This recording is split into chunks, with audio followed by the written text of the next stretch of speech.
Let's talk some football, shall we? Shall we, Arsenal. I was reading this in The Sun. Now, is that kind of year, that kind of time of the year, where there's lots and lots of transfer stories that are just coming out? Arsenal set to make Victor Gyökeres one of their highest earners, could land him for £60 million in the summer. The Gunners among a host of Europe's elite, chasing the Swedish striker, 95 goals in 100 games since joining Sporting. Reports suggest Sporting have already agreed a price with Arsenal for one of their top targets. Now, we should say that as of right now, there hasn't really been anybody in this country, like a reliable journalist, who's kind of reported that a fee has been agreed. At the moment, we're all kind of just, it's just speculation, isn't it? Very much so. My two questions are, in fact, my first question is it centre forward that you want? Is this centre forward that you need? Well, we need a centre forward. I think Arsenal fans, including myself, have had this conversation for so long now. I get the impression that Arsenal fans don't know what they want. All they know, they want someone to put the ball in the back of the net. It would help, right? It would help massively. I think with the way we play, I don't actually think it needs to be, for example, Alexander Isak, everyone wants. That would be, the icing on the cake, the big signing. But for 150 million, I don't think we need to do that. I think we just need to buy someone who's in the... Bukayo Saka's been getting really frustrated in recent weeks. He's putting the ball in and there's just no one in the box. You saw that on Sunday, right? And I just think, I've said this before, Kai Havertz is a great multifunctional number 9, but you're talking about the mindset and the profile, being in the box, sniffing it out. We don't have that. So I don't think it has to be like breaking the bank. I think it just needs to be someone who can play the number 9 role really well. Gyökeres fits that mould. Sesko fits that mould. Isak obviously fits that mould. Even Ollie Watkins would actually fit for Arsenal at this moment in time. It would be something different. Arteta does like someone who's quite tall, though, for an aerial prowess as well, and they hold the ball down, so we play like that. So I think it's just the time now where, listen, also just buy a striker, because obviously from January and from the summer, everyone thought we were going to get a striker in then. And a lot of Arsenal fans were like, okay, it's happening. Even in January, I was thought, okay, at least they're going to buy a striker. It might not be the one they want, but they're going to buy someone. They didn't. So with all this speculation, I honestly, and I know we've got Berta just coming as a new sporting director. I sit here now, ironically, the season hasn't even finished, but I sit here now. Yours has, mate. Well, it has, isn't it? But yeah, you know what I mean. But I just hope we actually buy one, because there is still part of me that reckons we might not buy one, generally. No. No, I know what you mean, but impossible. I honestly would say that is genuinely impossible, that even if you miss out on every name you mentioned, that you end up signing nobody. Could you imagine? No, I don't mean it wouldn't shock me if Arsenal went and bought a left winger. No. I bought an attacking midfielder. No, I can't. Oh, Havertz is back in training.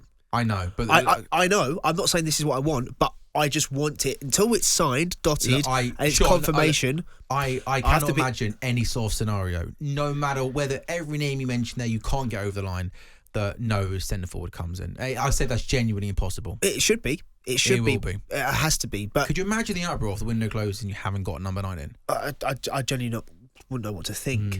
But yeah, so the thing striker is the obvious one. Looks like Zubimendi is pretty much a done deal. Looks like Is then the one other area that you need to strengthen on the left wing? Is it fair to say Martinelli and Trossard, decent players, in particular Martinelli had a good Arsenal career, but if you are to get to that next level and start winning these big trophies, can you find an upgrade on that left wing? Yeah, I think we can. Actually, I think I know this is about Arteta as well, and I kind of feel like we have to have more freedom and more expression in how we pick the squad next season. There's been a conversation about Arteta for the last 2 seasons. He's very trustworthy in the... Is he too stubborn? I don't think stubborn could be the word, but it's, for example, Sunday, he put Martinelli centre forward for 45 minutes against Liverpool, and I thought he was really good. And Arsenal fans have questioned why he hasn't done that in the past as well.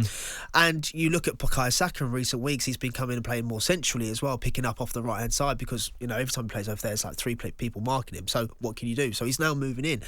And I always look at Manchester City in this, and I always look at Pep Guardiola, and I do think City will be up there next season, and I think Liverpool will be up there as well, retaining the title. And the brilliant thing what I see with those 2 teams is they are very fluid and they can rotate. And what I thought we missed a trick in this season was when Saka got injured against Ipswich. No one really knew how we were going to play, including Arsenal fans. And I remember that Ipswich game, and I was like, look, let's try and turn this into a positive. We can't replace Saka, but this was when we had Jesus, we had Havertz, we had Trossard, we had Martinelli. They could all be running around. They could all be moving into different positions. That, people might not know who to mark up, but it was actually quite rigid. So I feel like while the summer transfer window is very important, because for me, if I'm being brutally honest, to get over that line, because Arsenal fans don't want to wait anymore, I personally feel that we need a right winger. I personally feel that we need a replacement or when Odegaard if he's injured, or we need to change it. I think it's really doesn't make a lot of sense to have Odegaard and then your next in line is Ethan Nwaneri. I don't think that makes sense to win a league. And I would also have a left winger. I genuinely think we'd have 4 positions across the front. You buy Zubimendi as your midfielder, and I think you'd buy a left back or a centre back. What I mean by that is Lewis Skelly going to play midfield next season? That remains to be seen. Is Calafiori actually left back, or is he a better version at left centre back? And if so, with Tini and Zinchenko leaving, we probably need a left back. So there's 5 players there that I think we need, and that's with the view of not just going for the Premier League, not just going for the Champions League. It's trying to improve in those cup competitions as well. Yes, I know we got to the League Cup semi-final, but Newcastle were far better. So if we really want to be serious about all 4 competitions, that's why I feel like we need those players. And look, it is what it is. The reason why I mentioned Manchester City is we all look at Manchester City over the years and go, God, they've got such a good squad. Look at the players they've got on the bench. They've had in their peak years, they've had 2 world-class players in pretty much every. They've had a group of 18 to 20 players they can pick from. And Pep would continuously make 5-6 changes every single game. Nobody's been dropped. It's just rotation throughout the season. And I've always thought with Arsenal, during Arteta's time there, he's had a group of 13 players to pick from. And I think we've seen it happen with these injuries. The next sort of 6-7 in line are just not at the level required. Yeah, and I said this. I spoke to Quaker about this loads of times off air. And I've always said, look, the day where Arsenal can play a Champions League game away at, I don't know, let's say Juventus away on a Tuesday in the group game. Tough place to go. Tough place to go. And then you've got, I don't know, away at Aston Villa on the Saturday lunchtime. Tricky. Right? Early kick-off Villa Park. And I say it's 10 games in, right? 10 games into the season, and you know that you have to go to Villa, you have to go and get 3 points. Villa are up there, Arsenal up there, right? I'd love to be able to go and see 5 changes from the team that's been Turin, and I'm not saying it has to happen, but Saka's not on the plane. Leroy Sané, because he could potentially be on a free. Sané comes in for Saka. Gabriel drops to the bench, and Calafiori. It's kind of 5-6 changes. 5-6 changes, a drop off in the team. But you're not looking at it going, why has he done that? You want everyone else to go, have you seen that Arsenal team? Have you seen the bench? Yeah. So at 60 minutes in, you know that if it's 0-0, you've got 3 players to come and change off the bench. And that's where I think, obviously, the injuries are one thing this season, but for the last 5-6 weeks of the season, we just haven't been able to change it from the bench. So surely they'd be looking at it going, you need a squad. And look, I know you can't be greedy and have so much, but if we really want to take that next step, we need to be like, right, he can make changes, he can give players a rest, like Saliba a rest. And when if one of them gets injured, it's not end of the season. No disrespect. What have you? Where are you at with Mikel Arteta? Lots of talk about him, obviously, at the moment, and lots of talk about where Arsenal are at, the project, and some of the interviews he's given over the last few weeks. And there was that one with CBS where he was pretty honest with the interviewer, who I think was trying to poke the bear. She knew what she was doing. Are you very much still Mikel Arteta, and we're going to win a Premier League with him as manager in the next couple of seasons? Oh, 100%. And I think you should be. Well, the reason why, you just got to look at the previous 2 seasons, right? And I can understand that people have said we've had a lot of luck in terms of injuries, but bar this season, and we played really, really well. But sometimes, like I said, a few weeks back, when you need to see how your manager adapts when there's a little bit more adversity, right?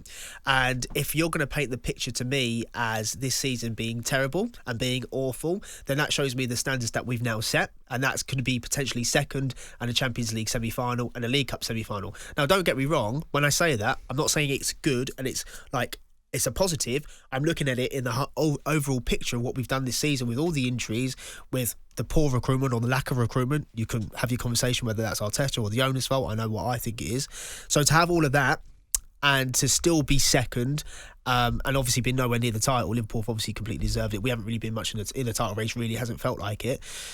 But we got to a Champions League semi-final, and we hadn't even, that last season was the first time we made the quarterfinals in 14 years. This was the first time in the semi-final in 16 years. So the only thing you've even been in it in the last 6 years. It's the third time in the club's history we made the semi-final, and Arteta was that's one, and he's done one of them. So I just feel like that's the only issue next season. I actually think now, because I actually think now we've put ourselves a little bit more pressure on the Champions League. I don't know about other Arsenal fans, but I was kind of using it as a free hit. You can't run before you can walk in the Champions League, really. I was looking at Real Madrid and all the experience they had, but to beat them 5-1 was an unbelievable achievement. Obviously, we just didn't have enough against PSG.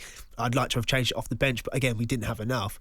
But now going into it next season, the fact is Arsenal are former Champions League semi-finalists, so you have to go one better and probably get to the final, or you have to go and try and win the league. It'll be interesting to see, because a lot of people are talking about Mikel Arteta, and it'll be interesting to see what happens if Arsenal, say for example, finish third next season but won the FA Cup. Would that constitute a good season? Because I don't think he'll get the rub of the green in the media.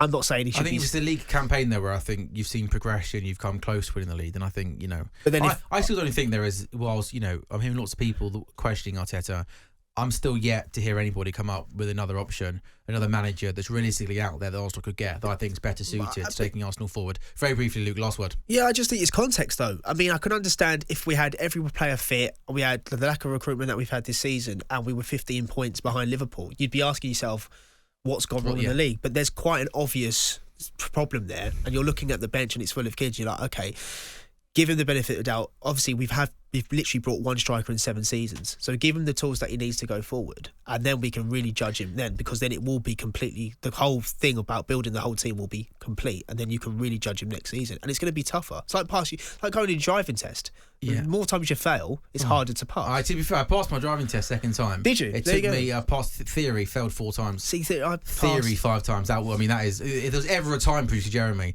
to play that as an absolute disgrace, when I said that I failed my driving theory 4 times.